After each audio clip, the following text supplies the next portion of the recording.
독재자의 후예가 아니라면 5.18을 다르게 볼 수 없다.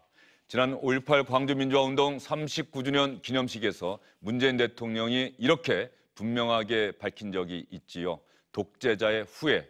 이 발언에 대해서 자유한국당은 5.18 기념식을 반쪽짜리 기념식으로 만든 발언이다 강하게 비판하고 나섰는데요.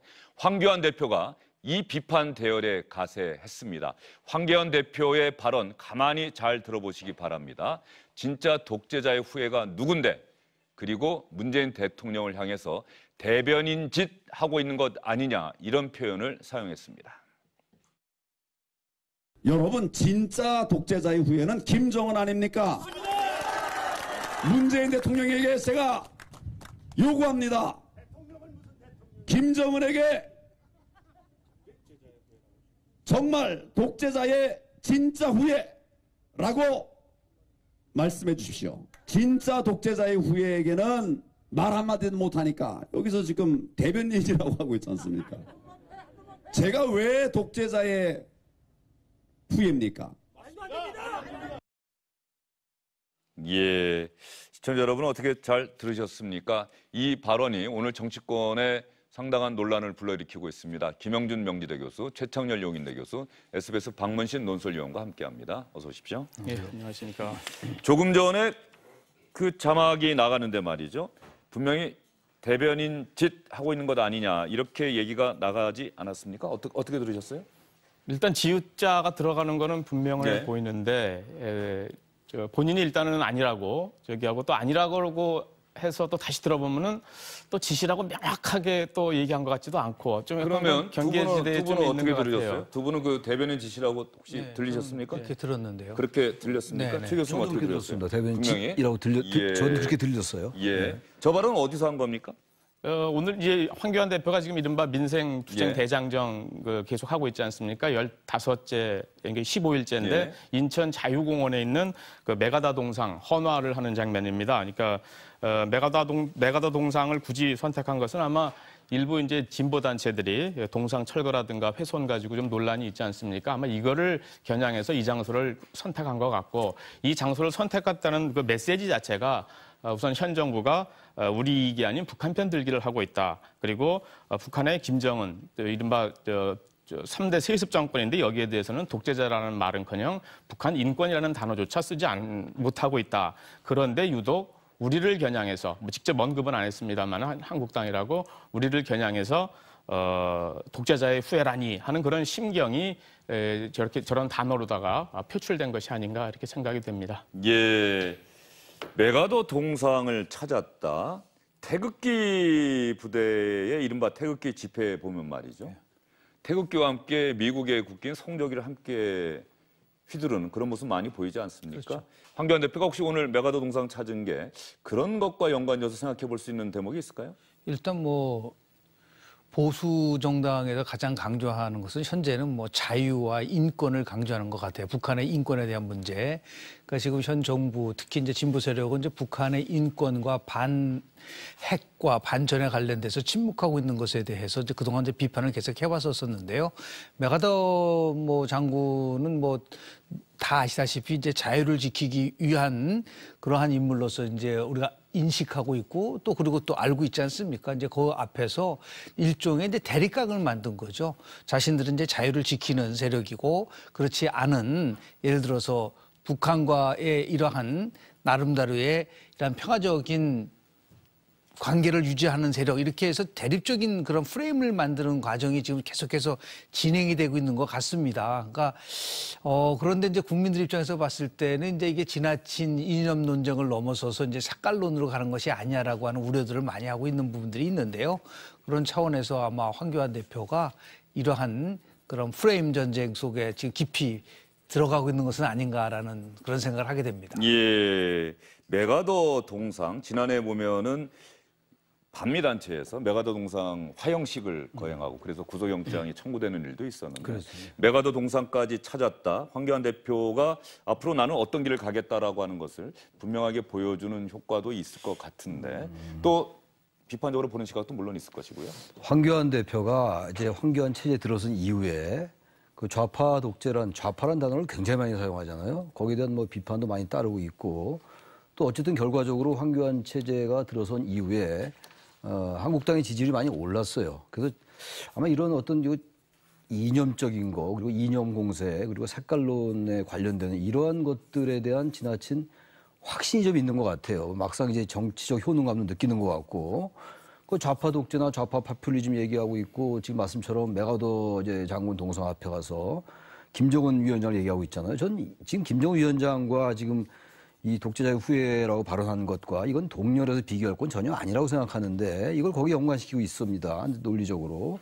저는 지금 황교안 대표가 적대 혐오의 정치적 효능감에 너무 도취돼 있다. 너무 과대평가하는 것 같아요. 일단 당장 이제 지지율이 오르니까. 예. 이런 쪽으로 이미 길을 정해놓은 것 같아요. 아까 말씀하신 것처럼 총선의 하나의 선거 전략으로서 이렇게 어쨌든 과도하게 느껴질 만큼 이렇게 혐오와 적대를 좀 이렇게 갈라놓음으로써 지지자를 결집하고 한국당의 정체성을 확립해 나가는 그래서 자신의 또 존재감도 드러내고 이런 쪽으로 완전히 길을 정해놓고 하는 거다라고 저는 생각합니다. 예. 그러면 이제 메가더 동상을 찾아간 이유에 대해서 먼저 말씀을 나눠봤고요. 박문진 의원이 이 대변인 지시라고 하는 표현, 짓으로 들리기도 하고 또 아닌 것처럼 들리기도 한다고 하는데 기자들이 상당히 그 부분에 주목을 해서 그 일정이 끝나고 난 다음에 황교안 대표에게 따로 질문을 해봤습니다. 대변인 지시라고 표현하신 겁니까? 라고 물었더니 황교안 대표는 부인했습니다. 대변인 지시하고 있다라고 말씀하신 게 맞는지. 내가? 예, 예. 내가 무슨 대변인 지시라니. 지시는 아니죠. 어이 그럼 무슨 소리야. 대변인 하고 있다는 말도 이상했지. 대변인 하고 있다는 말도 있다고 그랬지. 그러면 저희도 잘 안 들린다. 지금 두 분은 그렇다라고 들리고 박문진 위원께서는 그렇게 들리기도 하고 좀 어떻게 보면 안 그렇게 들리기도 한다 그랬는데 그러면 황교안 대표 얘기를 다시 한번 들어보도록 하겠습니다. 처음에 보여드렸던 황교안 대표의 이야기를 다시 한번 들어보도록 하겠습니다. 황교안 대표가 메가더 동상을 찾아서 독재자의 후예 문재인 대통령의 발언을 비판하면서 했던 이야기 여러분도 잘 다시 한번 들어보시기 바랍니다. 여러분 진짜 독재자의 후예는 김정은 아닙니까? 문재인 대통령에게 제가 요구합니다. 김정은에게 정말 독재자의 진짜 후예라고 말씀해 주십시오. 진짜 독재자의 후예에게는 말 한마디도 못하니까 여기서 지금 대변인이라고 하고 있지 않습니까? 제가 왜 독재자의 후예입니까? 예, 그 부분에 대해서는 살짝 짓으로 들리기도 하고 짓이 아닌 것으로 들리기도 하고 대변인지 대변인일 뭐 이렇게 글쎄요. 중간 정도 예, 발음으로 예, 그렇습니다. 그 대변인 짓으로 얘기하려다가 순간적으로 바꾼 건 아닌지 이 부분이 대단히 중요한 게 저 부분을 갖고 지금 상당히 논란이 되고 기자들도 관심을 갖고 있는 부분이거든요. 저 부분이 또 하나의 막말 공방으로 번질 가능성도 있기 때문에 기자들이 또 한번 물어본 것 아니겠습니까? 예, 그렇습니다.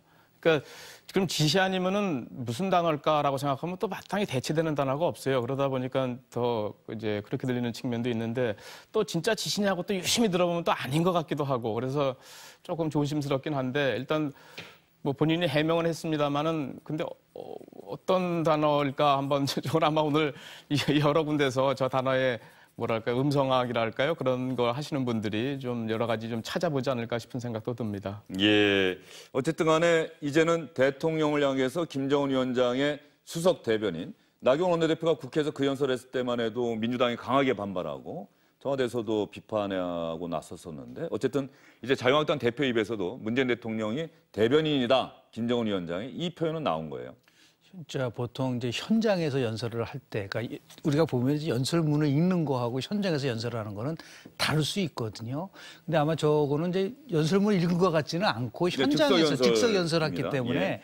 아마 순간적으로 그렇게 과하게 표현했을 가능성은 좀 있을 수 있다고 좀 봅니다. 그런데 그것을 이제 기자가 다시 물었을 때는 전혀 그렇게 하지 않았다고 얘기를 했기 때문에 그 부분에 대해서는 뭐 우리가 이익타저 얘기할 수는 없겠으나 논쟁의 본질은 지금 이제 대통령에 대해서 너무 이제 직설적으로 그리고 과하게 공격하는 것이 과연 이 정치의 품격을만 아니라 이게 지금 이 현 상황 속에서 이게 과연 우리 국민들이 어떻게 생각할 것인가에 대한 것에 대한 것을 다시 한번 생각하게 되게 되는 부분들이 있는 거거든요.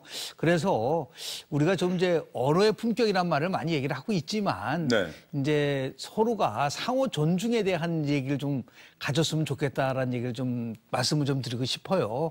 대통령은 지난 5.18 기념사에서 특정한 대상을 상대로 해서 독재자 후예라고 얘기를 하지는 않았었어요. 그러나 다만 이제 그것은 뭐 자유한국당을 지칭한 것이 아니냐라고 나경원 원내대표가 얘기를 했는데 오늘 발언은 황교안 대표가 그건 분명하게 대통령을 지칭을 해서 얘기를 한 거기 때문에 굉장히 논쟁의 여지가 있을 수 있는 부분들이 있는 거거든요. 이런 경우에는 서로 만나서 대화를 할 수 있는 그 장 자체가 성립될 수 없는 부분들이 있을 수밖에 없기 때문에 이 한국 정치가 오히려 진화하지 못하고 퇴보하고 있다라고 하는 지적 속에서 이 언어의 이러한 문제 때문에 또다시 그냥 계속 헛걸음지고 이 전국이 경랑 속으로 빨려 들어가는 것에 대해서는 많은 국민들이 참 우려하는 부분이 있다는 말씀을 좀 드립니다. 예, 5.18과 관련해서 5.18을 독재자의 후예가 아니라면 다르게 볼 수가 없다라는 대통령의 발언, 어느 세력을 염두에 둔 것도 아니고 또 5.18 민주화운동과 관련해서 나경원 원내대표는 여러 차례 이야기했어요.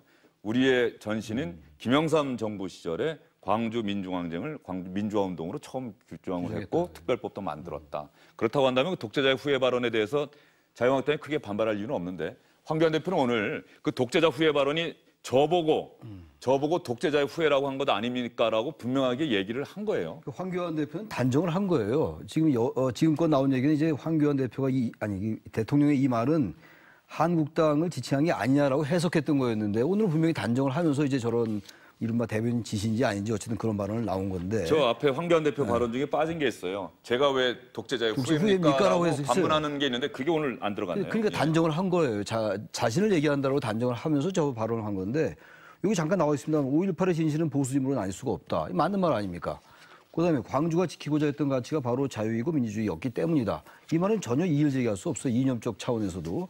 그 다음에 나온 얘기가 독재자의 후예가 아니라면 5.18을 다르게 볼 수가 없습니다. 이렇게 얘기한 거거든요. 그러니까 앞뒤 맥락으로 볼 때 이건 전혀 이거 한국당을 지칭한 게 아닌 거죠. 지금 그럼 우리 앵커님 말씀처럼 YS 정권 때 그 5.18 특별법 만들었고 그리고 더 거슬러 올라가서 노태우 정권 때 광주 사태를 광주 민주화운동으로 규정을 했었던 거거든요. 그 말을 했던 거 아닙니까? 대통령도 하셨고 한국당도 그 얘기를 했어요. 근데 왜 이게 독재자의 후예가 한국당을 지칭하는 건지 저도 논리적으로 인과관계가 맞지가 않아요. 전 그래서 황교안 대표가 너무 이런 말을 억지로 갖다 붙여서 자신에게 그 어떤 정체성 확립을 위해서 너무 과도하게 이거를 해석을 하려 하는 게 아닌가. 그렇지 않고 이게 논리적으로 설명이 안 되지 않습니까?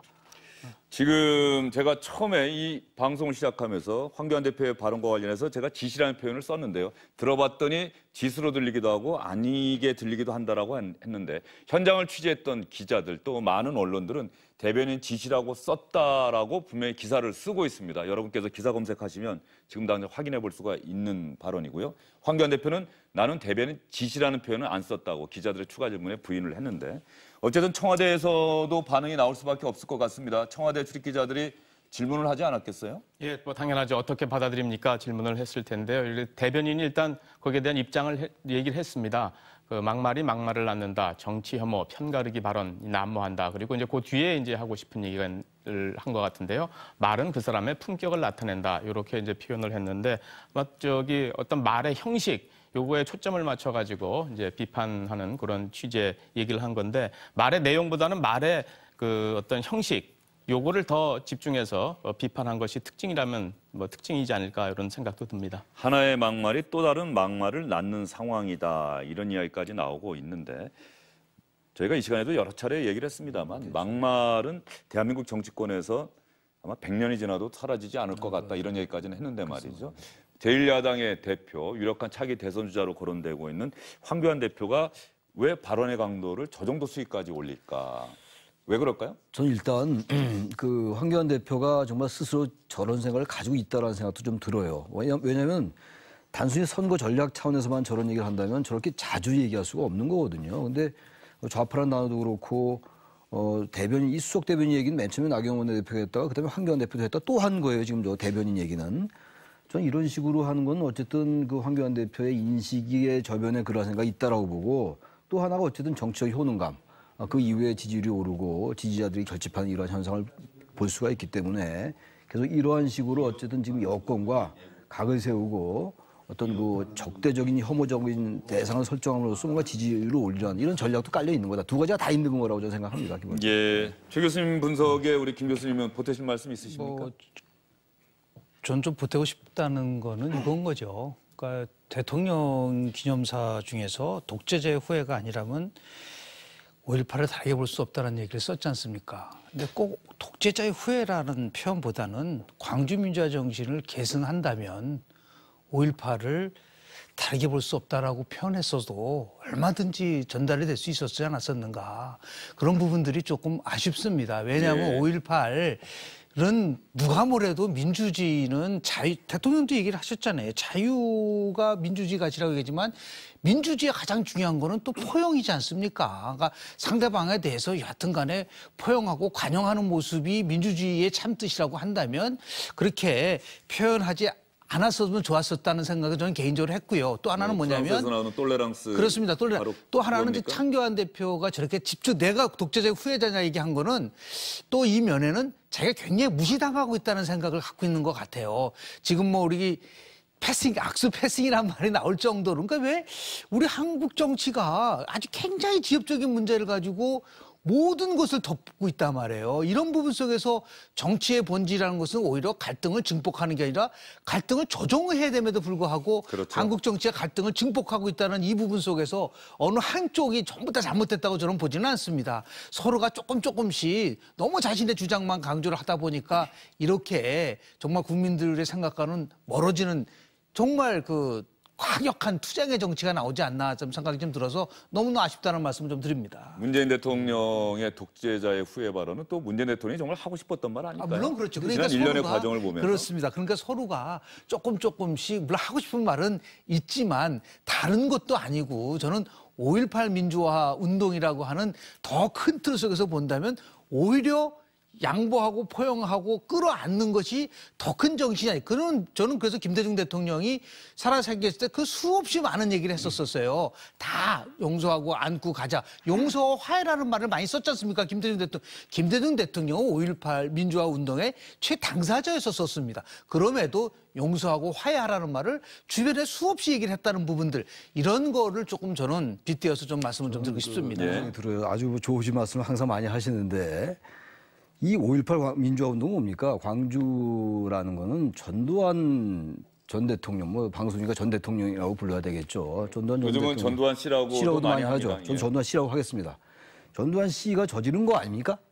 그러니까 독재자의 후예란 말이 나올 수밖에 없어요. 이 맥락에서 독재자의 후예가 아니면 어떻게 얘기를 합니까? 여기서 일반적으로 그 김대중 전 대통령의 정신 이어받아서 아주 좋은 표현 쓰면 물론 전 이런 표현을 안 썼어도요.